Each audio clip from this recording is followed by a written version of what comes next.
300 prophètes de Baal, il n'emportait que le rire de son Dieu. Amen. Pas le rire des gens ni la moquerie des gens, mais le rire de son Dieu créateur. Seigneur, tant que toi tu ris, c'est le plus important pour moi. Pendant que toi tu es fier de moi, Seigneur, parce que je t'obéis comme un enfant, je le ferai. Amen. Quand je vais dans le métro, dans la rue, oui, le diable me met dans la tête. Les gens vont se moquer de toi.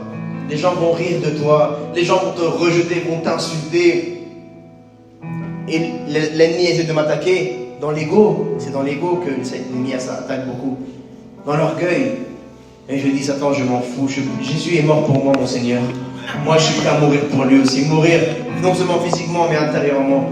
Qu'il se moque de moi, c'est mieux pour moi-même. Ça me fait mourir à moi-même. Amen. Fais-moi mourir dans ta présence, Seigneur. Tu dois faire cette prière. Meurs à toutes ces choses de ce monde, à ces désirs charnels, à ces pensées charnelles, si t'importe trop les jugements, les paroles des gens, ou ce que les gens pensent de toi. Meurs dans sa présence. Nous avons besoin de mourir dans sa présence, Église de Dieu. Nous devons adorer le Seigneur jusqu'à mourir dans sa présence. Que quand tu ressors de là, il ne reste plus rien de toi, mais c'est pleinement Jésus qui sort de ta présence. Amen. Tu es rempli de Jésus. Il ne reste plus rien de toi. Si tu veux être un grand homme de Dieu, une grande femme de Dieu, il faut que tu aussi renonces à toi. Renonce à ta vie charnelle. Renonce à ton vieil homme, à ta vieille femme. Le monde t'intéresse trop encore. Les choses du monde t'intéresseront encore. Le regard des gens t'intéresseront encore. Et quand tu donnes trop d'importance aux gens, eh ben, tu négliges le regard de Dieu. Quand tu donnes trop d'importance à ce que les gens disent de toi ou pensent de toi, eh ben, tu enlèves, tu méprises ce que Dieu te regarde et pense de toi et dit de toi. Le plus important, c'est ce que Dieu dit de toi. Souvent, quand on arrête de terminer l'évangélisation, pardonnez-moi, je dis, Seigneur, heureusement que je t'ai écouté. Peut-être je me suis fait insulter, peut-être même bousculer, peut-être même cracher au visage, peut-être même les gens se sont moqués de moi, qu'on m'a mis ma photo, même on s'est déjà moqué de moi, on m'a pris ma photo et on l'a utilisée sur internet, moi que je vous parle. Même ta vidéo, on la prend, on fait des montages et on se moque de toi. On m'a mis des vidéos pour se moquer de moi, vous voyez sur internet. Mais je m'en fiche. Qu'ils rendent célèbre Jésus en moi. Même s'ils veulent se moquer de moi, qu'ils se moquent de moi, mais au moins, le nom de Jésus est arrivé loin. Amen. Ils se moquent de moi. Mais en se moquant de moi, les personnes ont contribué à que l'évangile soit étendu. Amen. Même si je dois mourir à ma réputation. Une fois, ils ont pris ma photo et ils ont utilisé cette photo pour faire une blague sur le ramadan. Parce que j'avais une tête d'arabe. J'ai une tête toujours d'arabe. J'allais dire, j'avais une tête d'arabe, mais j'ai encore une tête d'arabe. J'avais une Bible dans ma main. Et ils ont pris ma photo et ils l'ont utilisée pour le mois du ramadan. Ils disent, quand tu sais que le ramadan arrive, mais que tu ne veux pas faire le ramadan, tu te fais passer pour un chrétien. Elle a tourné dans Twitter. Jusqu'à des gens de ma famille, des cousins et des cousines m'ont dit, hey, ta photo même dans mon collège, là, ils sont en train de la partager. Même des cousins qui ne croyaient même pas en Jésus. Mais même eux, ils ont vu la Bible. Oh, ils ont pu se moquer des gens, on peut rire sur moi, faire des mèmes sur moi, tout ce qu'ils veulent. Mais je sais que la Bible a été plus connue. Parce que dans ma photo là, il y avait la Bible. Amen. Même on m'a fait des vidéos sur YouTube, on se moquant de moi, un nez de clown comme ça. Mais dans la vidéo, je vous parle de Jésus. C'est le plus important pour moi. Le mec qui a fait mon montage, il ne pourra jamais dire que Jésus n'a pas essayé de se révéler à lui. Les gens qui se sont moqués de moi, ils ne pourront jamais dire que Jésus n'a pas essayé de frapper à la porte de leur cœur. Et peut-être même grâce à ce gars-là, eh bien, il y a des musulmans qui se sont convertis, mais ils l'ont pas dit à personne. Ils l'ont dit à personne. Amen. Regardez, bibliquement, la preuve de ce que je vous dis. Jésus a été crucifié tout nu. Il s'est fait arracher la barbe, dénudé, même crucifié. Et ce n'est pas le même soldat romain qui était là pour lui mettre le vinaigre, qui après a dit, cet homme disait vrai. Cet homme disait vrai. Oh, j'ai envie de pleurer quand j'entends ça. Les mêmes Romains qui ont crucifié les deux voleurs et qui ont crucifié Jésus, ils ont vu comment la terre a tremblé quand il a rendu son souffle. Les ténèbres sont venues sur la terre. La terre a tremblé. Le voile du temple s'est déchiré. Ces mêmes Romains qui, quand Jésus a dit « j'ai soif », ils lui ont donné du vinaigre, qui sont moqués, ils étaient moqueurs. Allez, prophétise. Il lui disait, vas-y, prophétise. Si tu es vraiment le Fils de Dieu, descends de cette croix. Il le narguait comme ça. Mais Jésus a dit, Seigneur Père, pardonne-les. Ils ne savent pas ce qu'ils font. Ils ne savent pas ce qu'ils disent. Amen. C'est ça un grand homme de Dieu. C'est ça une grande femme de Dieu. Quand les gens se moquent de toi, te disent du mal de toi, te font du mal, au lieu de demander que du feu du ciel tombe sur eux, tu dis, Père, aime-les plus. Qu'ils rentrent dans leur appel, dans leur ministère. Moi, tu sais comment je prie pour les gens qui ne m'aiment pas. Je dis, Seigneur, trouve-lui une femme qu'il aime. Trouve-lui la femme que tu as pour lui. Trouve-lui l'homme que tu as pour elle. Qu'elle rentre dans son ministère pastoral. Qui rentre dans son ministère pastoral. Je me dis de bénir tellement plus mes ennemis. Comme ça, le diable va être plus dégoûté encore. Amen. Comment tu crois que le diable va être dégoûté?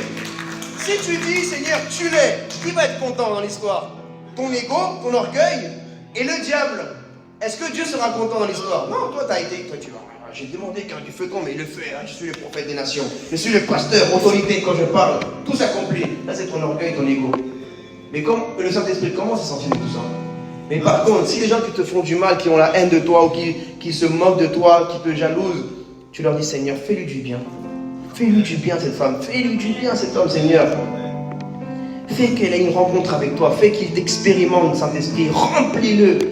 Baptise-le. Qu'il rentre dans ton appel. Qu'il devienne pasteur. Que le diable est dégoûté. Et si le diable voit que toutes les personnes qu'il envoie vers toi pour te faire du mal, il termine pasteur, marié dans le plan de Dieu, il va dire non, arrêtez de lui faire du mal à lui, ouais. Parce que lui, il demande que du bien de ses ennemis. Amen. Ça fait du mal aux ténèbres. Hein? Imagine tous les gens qui s'en prennent à toi. Toi, tu commences à prier, tu fais des groupes de prière. On va prier pour telle personne qui m'a fait du mal. Que Dieu lui fasse du bien, qu'il prospère, que des milliards d'âmes soient sauvées à travers lui ou elle. Le diable, il va dire à ses démons, n'envoyez plus personne faire du mal à cette personne-là, parce que tous les gens que j'ai envoyés, ils ont terminé apôtre, pasteur d'église, directeur d'orphelinat, marié dans la volonté de Dieu, beaucoup d'enfants, pas connus de divorce. Ça plaît pas au diable. Amen. Bénissez vos ennemis, a dit Jésus. Aimez ceux qui vous maudissent. Ça va guérir ton cœur. Alléluia. La rancune est une maladie. La rancune est une maladie du cœur. La drogue est une maladie. Tu dois être guéri de la drogue. Tu dois être guéri de l'alcool. Tu dois être guéri de l'alcool. N'accepte plus une bière, mon ami. Même pas un verre de vin. Non, c'est fini tout ça. Alléluia. On s'en fiche que les gens disent oui, mais un verre de vin, ça n'emmène pas en enfer. Un petit joint, ça ne va pas t'emmener en enfer. Si, ça ne va pas t'emmener en enfer. Non, mais ça ouvre une porte spirituelle dans ma vie. Et cette porte spirituelle, elle peut ramener un démon qui peut m'emmener en enfer après. Donc n'ouvre pas. On te donne une bière. Non, c'est bon, t'es religieux. Oui, si tu veux, je suis religieux. Mais j'ai la crainte de Dieu et je ne veux pas perdre mon âme.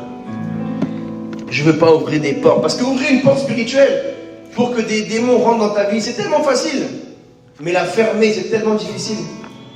Tomber, c'est tellement facile dans le péché. Mais se relever, c'est tellement difficile. Peut-être une bière d'alcool peut te mener... En fait, chaque chose, c'est un pont vers une deuxième chose. Une bière, c'est le pont vers une deuxième bière. Une cigarette, c'est le pont vers une deuxième cigarette. Une photo d'une femme sur Internet, c'est le pont vers une vidéo, peut-être. Ou une photo d'un homme. Alléluia. Donc, fermez toutes vos portes spirituelles dans vos vies. Les portes du péché que vous avez ouvertes. Fermez-les. Ferme les portes parce que, à travers une porte, qu'a dit la Bible? S'il y a un esprit qui sort de toi, mais un jour il revient, il voit que la maison est vide, il va ramener cet esprit pire que lui. Non? Donc toi tu ouvres ta porte. Derrière la drogue, frères et sœurs, vous devez commencer à être des chrétiens spirituels. Derrière chaque péché, il y a un démon. Il y a un démon. C'est fini le mot esprit. Esprit, c'est trop mignon, je l'ai dit 1 million de fois. Il y a un esprit. Non, il y a un démon. C'est un démon. La drogue, c'est un démon. L'alcool, c'est un démon. C'est le diable. Les cigarettes, il y a un démon qui se cache derrière. Le pasteur, il est trop extrémiste, c'est bon, il met un démon derrière une cigarette. Ah bon? Même dans les paquets, les athées, ils ont mis fumer tu. Et tu, c'est quoi? C'est verbe tuer. Mort. Et la Bible dit la conséquence du péché, c'est là. Donc si tu fumes, tu meurs. Alors ça veut dire que fumer, c'est un péché. Non? Alléluia. Après, faites comme vous voulez. Cancer du poumon, cancer de la gorge. Tu penses que quelque chose qui n'est pas un péché va laisser un démon entrer dans ta gorge, dans tes poumons? Ça existe tout ça, frères et sœurs. La drogue, certaines drogues te font devenir amnésique. Tu sais même plus, tu as des troubles de la pensée. Tu parles et après tu sais plus. Ah, j'ai oublié ce que j'allais dire. Tu parles comme ça. Tu as du mal à te rappeler de certaines choses. Notamment le shit, ça fait beaucoup ça. La bœuf, ça fait beaucoup ça.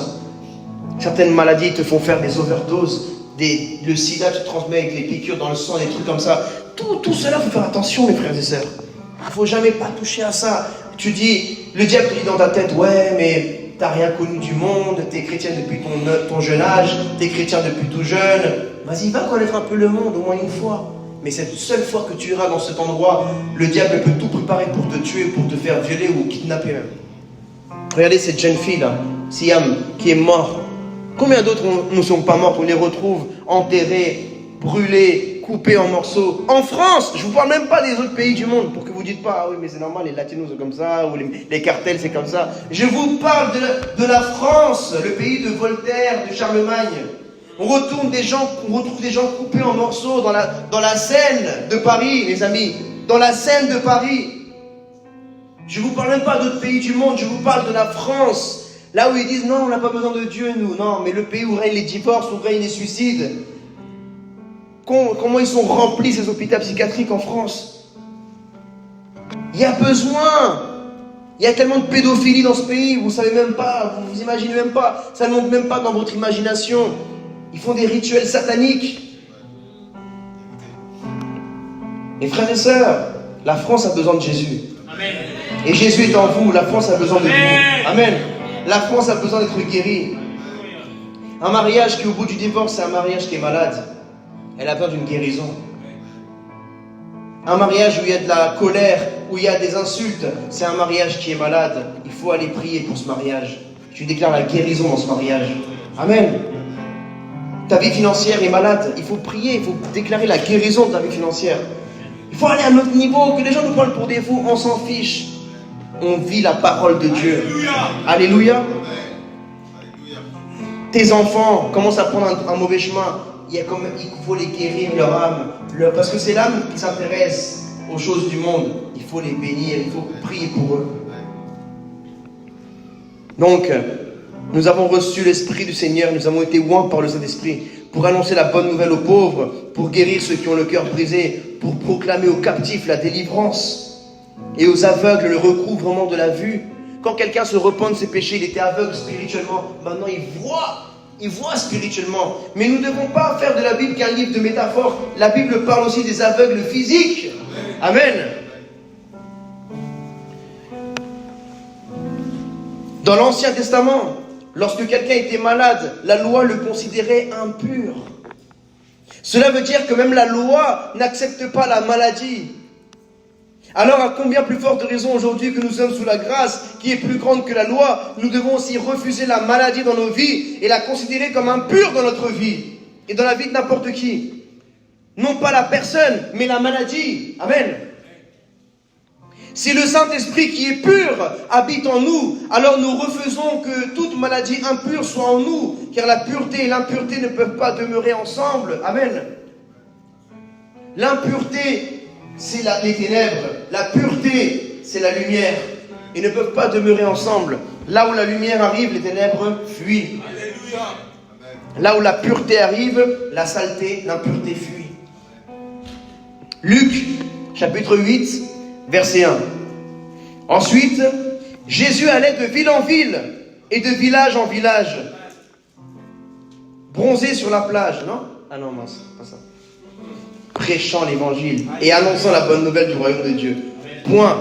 Avant de continuer, nous quand on va faire du tourisme, pour prendre des photos comme ci, comme ça, mettre sur internet, bronzer, faire des activités, c'est pas mal. Mais si tu veux arriver au plan et à la mission que Dieu a pour toi, il faudra sacrifier certains moments, certains loisirs et tout. Je sais que c'est pas facile à entendre. Il faut avoir un équilibre dans la vie. Alléluia. Mais à un moment, il faut plus travailler. Amen. Alléluia. Tu vois quelqu'un qui est baraqué physiquement. Il a sacrifié des moments de manger ou pour toi, tu étais là dans le loisir, en train de manger n'importe comment. Cette personne-là, elle s'est abstenue de ça pour se donner à la musculation et tu vois le résultat maintenant, non? Ça, c'est une métaphore pour que tu vois la comparaison avec ton esprit. Tu vois un frère qui est grand spirituellement, qui est baraqué spirituellement. Mais il y a un prix à payer derrière. Pendant que tu ne t'abstenais pas de péché, ou tu ne vaquais pas à la prière, tu ne vaquais pas à la lecture de la Bible, ce frère-là était en train de prier, se muscler, il poussait, il développait couché, allez, chapitre après chapitre, verset après verset. Et maintenant, il est baraqué, le frère et la sœur aussi. Dans l'esprit, il y a un prix qui a été payé derrière. Il a jeûné pendant que toi, tu étais au tacos, au sushi. Hein? Tu mangeais des bananes plantains. Le frère, il jeûnait. Tu mangeais des beignets congolais. Le frère, il jeûnait, la sœur, elle jeûnait. Amen. Toi, tu étais là, Uber Eats. Non, lui, il était là. Amen.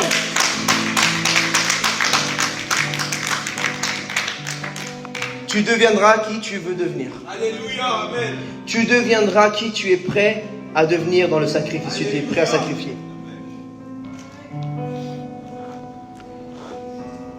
Parfois, j'ai voulu emmener ma famille en vacances, frères et sœurs. J'avais une somme d'argent. Je pouvais emmener ma famille en vacances. Mais j'ai dit, cet argent-là, on va le mettre dans l'orphelinat. Et oui, c'est difficile. Mais il faut le faire. Si tu veux aller à un autre niveau. Parce que tu regardes au monde spirituel. Et après, Dieu est tellement merveilleux qu'il permet que tu puisses avoir au moins une vacance dans l'année avec ta famille. Amen. Il ne t'abandonne pas, le Seigneur. Parfois, j'ai eu de l'argent. Je pouvais m'acheter peut-être... Vous voyez, j'ai pas beaucoup de vêtements, moi. Là, j'ai profité de mettre les H24 pour Jésus. Le deux seuls costards que j'ai, j'essaie de varier avec une chemise blanche, une chemise bleue. Amen. Parce que j'ai fait un choix dans ma vie, même si je parais ringard. Pasteur, il achète jamais de vêtements ou quoi? Parce que l'argent que j'ai, quand il faut réfléchir où je vais l'investir, je l'investis dans l'œuvre de Dieu. Je l'investis dans des flyers, dans des prospectus, dans des bibles, en payant le loyer ou en m'envoyant à Madagascar. Amen. Pour l'orphelinat. Il faut que tu fasses des choix financiers aussi. Tu auras une somme d'argent, il y aura plein de propositions à faire. Tu peux t'acheter une voiture avec, tu peux t'acheter un scooter, tu peux t'acheter des vêtements, tu peux partir en voyage, tu peux aller manger, tu peux faire ci. Mais tu peux aussi investir dans ton ministère. Moi, j'ai investi dans mon ministère. Je vous l'ai dit 1 million de fois. Votre premier donateur, c'est vous-même. Tu dois être ton premier donateur. Le prophète de ta vie, c'est toi-même. N'attends pas que quelqu'un te prophétise toi-même. Qui va te guérir si ce n'est toi qui as les mains? Ton premier qui va te guérir, guérisseur si tu peux l'appeler comme ça, qui va être le premier au nom de Jésus qui va guérir? C'est toi-même. Qui est le premier qui va te délivrer? C'est toi-même. Alléluia. Tu as le Saint-Esprit, tu as des mains, tu t'imposes les mains, tu chasses ces mauvaises pensées, ces esprits, tu les chasses de ta vie. N'attends pas que d'autres mains viennent t'être imposées. Toi-même, impose-toi une main pour chasser tout ça de ta vie. Alléluia. Donc, il est écrit, les 12 étaient avec lui et quelques femmes qui avaient été guéries d'esprits malins et de maladies. Ça veut dire que les démons, c'est aussi une maladie. Et quand tu guéris quelqu'un, un démon peut sortir, donc une délivrance peut agir à travers une guérison. Donc quand vous voyez des malades, c'est comme si vous voyez aussi des personnes qui peuvent être possédées. Quand vous voyez des gens malades, c'est des gens qui sont opprimés, oppressés par des démons. Parce que les maladies sont spirituelles. Marie, dite de Magdala, de laquelle étaient sortis 7 démons. Mais de ces 7 démons, que l'a poussé à faire ces démons-là? À se prostituer. Les démons poussent une femme ou un homme à se prostituer. Des démons d'adultère, des démons de fornication. Jeanne, femme de Chusa, intendant d'Hérode, Suzanne et plusieurs autres qui l'assistaient de leurs biens. Matthieu chapitre 9, verset 19. Jésus se leva et le suivit avec ses disciples. Et voici une femme atteinte d'une perte de sang. Depuis 12 ans, frères et sœurs, 12 ans. 12 ans. Et il n'a pas dit 12 jours, ni 12 mois. 12 ans. Il y en a ici, ils sont adolescents. Pendant ton âge, cette femme, elle avait du sang qui coulait de son corps par terre. 12 ans. Elle est partie voir les docteurs de l'époque, ils n'ont rien pu pour elle. Elle est partie voir, elle a toqué à toutes les portes. Et un jour, elle a toqué à la porte de Jésus. Que dit la parole de Dieu? Depuis 12 ans, s'approcha par derrière et toucha le bord de son vêtement, le vêtement de Jésus. Cette femme, elle a touché le bord, juste le bord du manteau de Jésus. Ça faisait 12 ans que du sang coulait de cette femme. Car elle disait en elle-même, si je puis seulement toucher son vêtement, je serai guérie. Elle avait la foi. Jésus se retourna et dit en la voyant, prends courage ma fille, ta foi t'a guérie. Et cette femme fut guérie à l'heure même. Amen. Est-il possible de guérir maintenant même? Oui.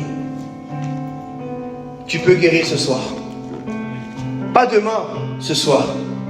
À l'heure même. Le même Jésus qui a guéri cette femme peut te guérir ce soir. D'un mal de tête, d'une douleur, d'une déformation, d'une malformation, des choses génétiques de famille en famille, héréditaires. Jésus peut te guérir de tout. Tout. Jésus peut guérir ta vie sentimentale. Jésus peut guérir ton mariage. Jésus peut guérir tes finances. Jésus peut guérir ton âme. Jésus peut te guérir ce soir.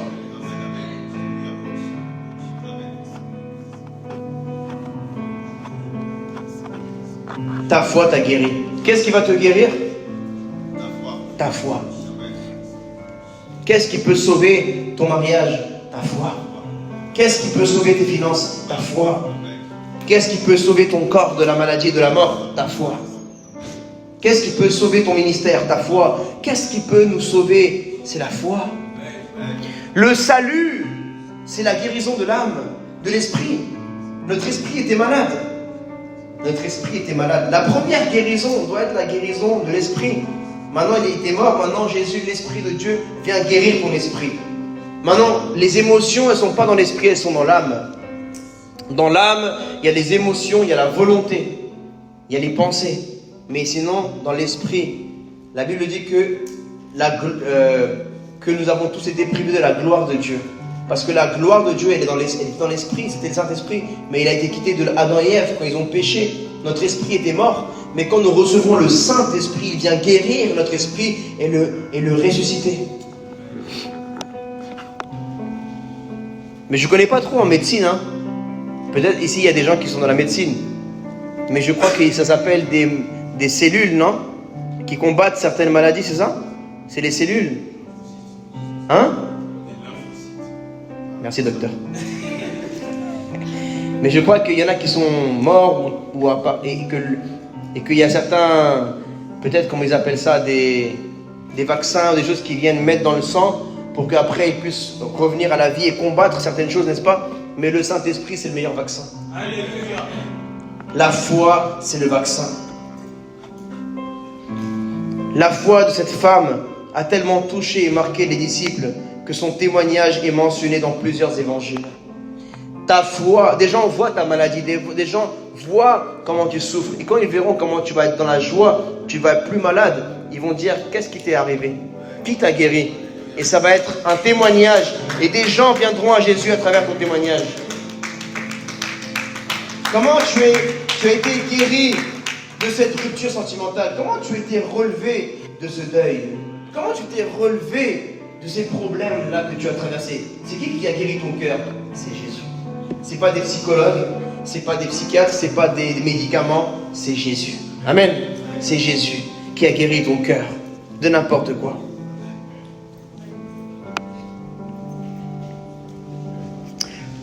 Verset 23. Lorsque Jésus fut arrivé à la maison du chef et qu'il vit les joueurs de flûte et la foule bruyante, il leur dit, retirez-vous, car la jeune fille n'est pas morte, mais elle dort. Il se moquait de lui, n'est-ce pas? Et les gens se sont moqués de Jésus aussi. Ils vont se moquer de toi quand tu vas dire, ce mort va revenir à la vie. Ils vont se moquer de toi. Comme ils se sont moqués de Jésus quand il dit, elle n'est pas morte, elle dort. Parce que lui, il parlait dans l'esprit, dans la foi, et il avait la connaissance du monde spirituel. Quand la foule eut été renvoyée, il entra, prit la main de la jeune fille, et la jeune fille se leva. Il a juste pris la main. dans ton corps, il y a le Saint-Esprit. Quand ton corps entre en contact avec un autre corps qui n'a pas le Saint-Esprit, il y a des choses que nous, on ne peut pas imaginer et décrire. Des gens diraient que c'est une fausse doctrine. Mais si dans un corps, il y a la vie, tu touches un autre corps où il y a la mort, qu'est-ce qui peut se passer? Imagine simplement le contact de la vie éternelle avec une maladie. Ça a ramené cette fille à la guérison. Le bruit se répandit dans toute la contrée. Amen. Jésus, il a juste pris la main de cette fille. Mais il a pris, pas comme n'importe qui, il l'a pris avec la foi. C'est clair que si tu touches un mouchoir sans la foi, il ne va rien se passer avec le mouchoir. Tu peux passer par l'ombre de Pierre sans la foi, ça va juste te préserver du soleil. C'est tout. Si tu touches un mouchoir de l'apôtre Paul sans la foi, tu pourras juste te moucher, c'est tout ce que tu pourras faire. Si tu touches la main de Jésus sans la foi, il ne va rien t'arriver dans ta vie. Si tu touches le bord du manteau, du vêtement de Jésus sans la foi, il ne va rien se passer. Si tu viens sans la foi à l'église, si tu écoutes sans la foi, il ne va rien se passer. Mais si tu écoutes avec un cœur disposé, il va se passer quelque chose. Alléluia. Quand tu es en contact avec la parole de Dieu, tu es en contact avec Jésus parce que Jésus, c'est la parole de Dieu. Verset 27. Étant parti de là, Jésus fut suivi par 2 aveugles qui criaient « Aie pitié de nous, fils de David !» Lorsqu'il fut arrivé à la maison, les aveugles s'approchèrent de lui et Jésus leur dit « Croyez-vous que je puisse faire cela ?» Cette question, Jésus te la pose ce soir dans ta situation que tu vis actuellement. Cette tristesse, cette dépression, cette solitude, cette maladie physique, ces problèmes financiers, dans ce que tu vis dans ta vie. Jésus te dit « Crois-tu que je puisse faire cela pour toi ?» Ils ont répondu quoi, les 2 aveugles ? « Oui, Seigneur, lui répondirent-ils. » Alors il leur toucha les yeux. Il a juste touché les yeux. Il a dit quoi ?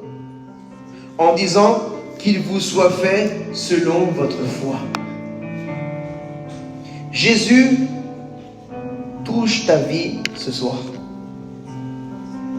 Ferme tes yeux. Jésus touche ton âme, touche ton corps ce soir. Il touche ton mariage, il touche tes finances, il touche tes émotions.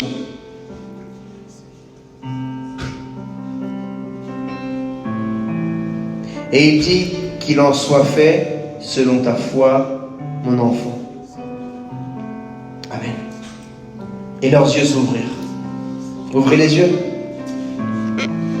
Jésus leur fit cette recommandation sévère. Prenez garde que personne ne le sache, parce qu'il n'était pas encore révélé, c'est pour ça. Mais dès qu'ils furent sortis, ils répandirent sa renommée dans tout le pays. Il ne fallait pas leur confier un secret, ces deux-là. Hein? Ils étaient aveugles, ils n'étaient pas muets. Hein?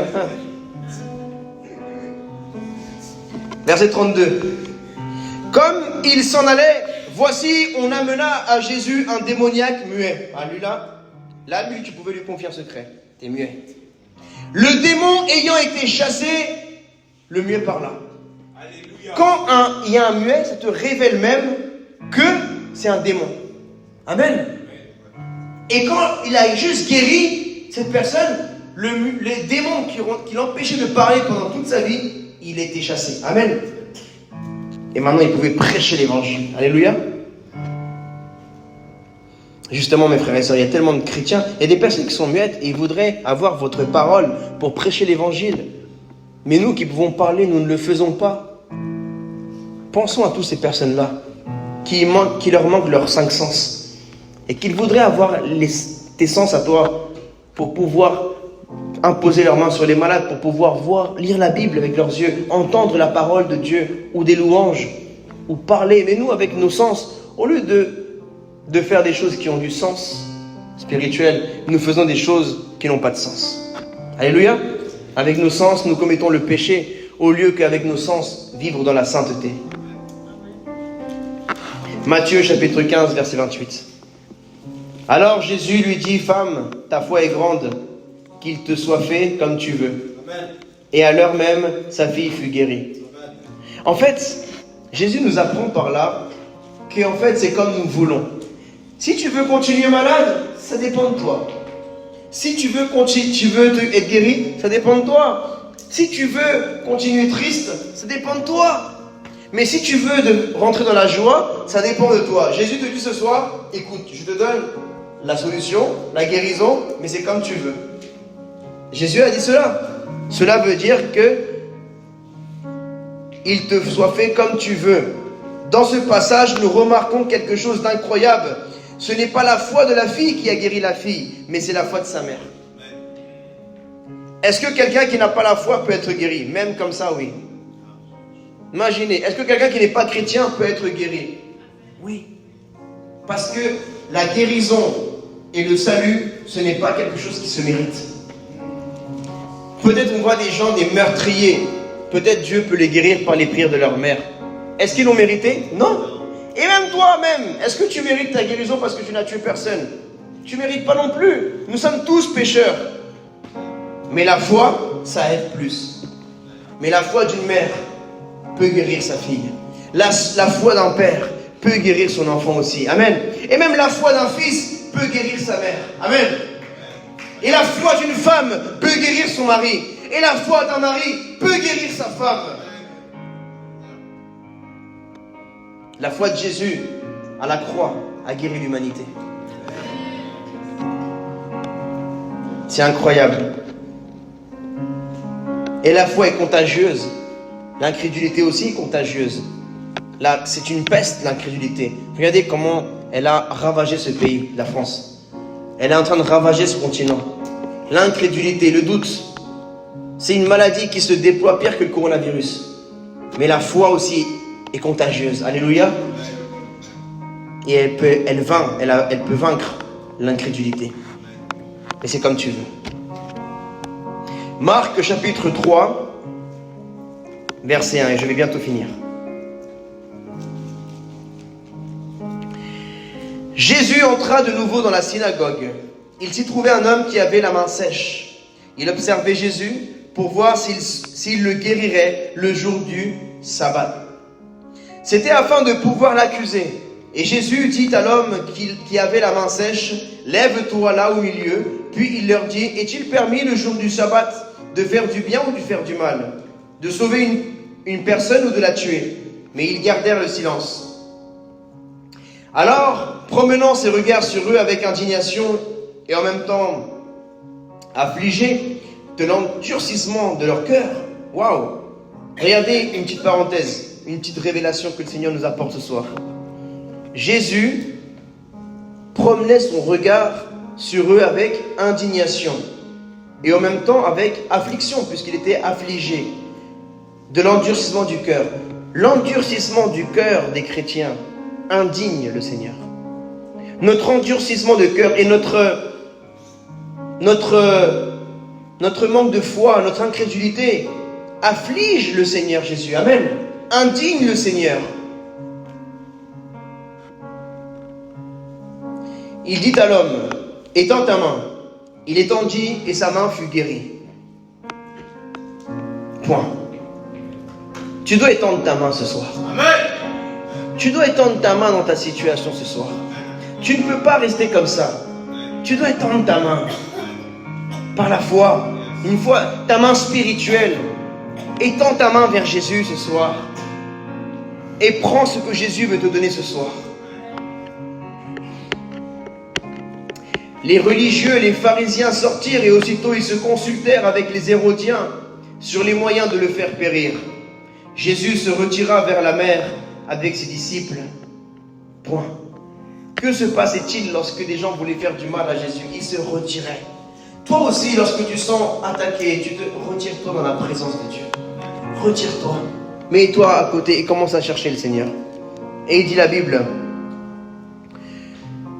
une grande multitude le suivit de la Galilée et de la Judée et de Jérusalem et de l'Idumée et au-delà du Jourdain et des environs de Tyr et de Sidon. Une grande multitude, apprenant tout ce qu'il faisait, vint à lui. Il chargea ses disciples de tenir toujours à sa disposition une petite barque afin de ne pas être pressé par la foule. Car comme il guérissait beaucoup de gens, tous ceux qui avaient des maladies se jetaient sur lui pour le toucher. Les esprits impurs, quand ils le voyaient, se prosternaient devant lui et s'écriaient « Tu es le Fils de Dieu ». Amen. Mais il leur recommandait très sévèrement de ne pas le faire connaître. Il monta ensuite sur la montagne Il appela ceux qui voulurent et ils vinrent auprès de lui. Il en établit 12 pour les avoir avec lui et pour les envoyer prêcher avec le pouvoir de chasser les démons. Amen. Avec le pouvoir de chasser les démons. Chasser les démons est un pouvoir de Dieu. Guérir les malades est un pouvoir de Dieu. D'ailleurs, même lorsqu'il envoyait les 70, il envoya les disciples, il les envoya avant même de leur donner le Saint-Esprit. Il leur donnait l'autorité en son nom. Et ils ont guéri des gens, ils ont chassé des démons par le Seigneur Jésus-Christ. Amen. Parce qu'ils avaient la foi. Beaucoup de gens ne veulent pas être guéris. On peut nous-mêmes empêcher notre guérison par la dureté de notre cœur dans plusieurs aspects. Soyons vigilants. Amen. J'aimerais que nous puissions nous lever, s'il vous plaît. Et je vais inviter le groupe de louanges.